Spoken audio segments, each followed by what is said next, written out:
आप सभी के जीवन में बुद्ध का आशीर्वाद रहे, धम्म का आशीर्वाद रहे, संघ का आशीर्वाद रहे। सभेदेयो विभाजन्तु सब्ब रोगो विनाशतु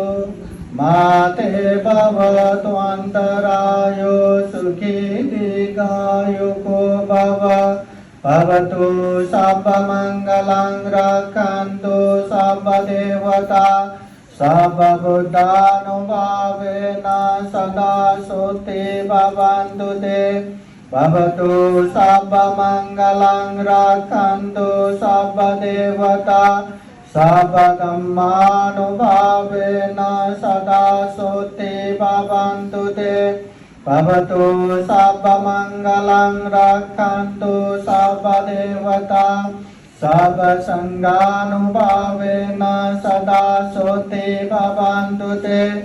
एचितं पाचितं तुय्यं क्षिप्पमेव समेचतु सभे पुनन्तु चित्तसङ्कल्पचन्दो पन्नरसो यथा आयु आरोग्य संपत्ति सर्ग संपत्ति मेव च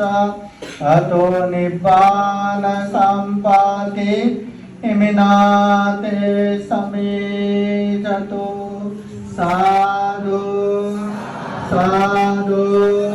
साधु बुद्धं नमामि धम्मं नमामि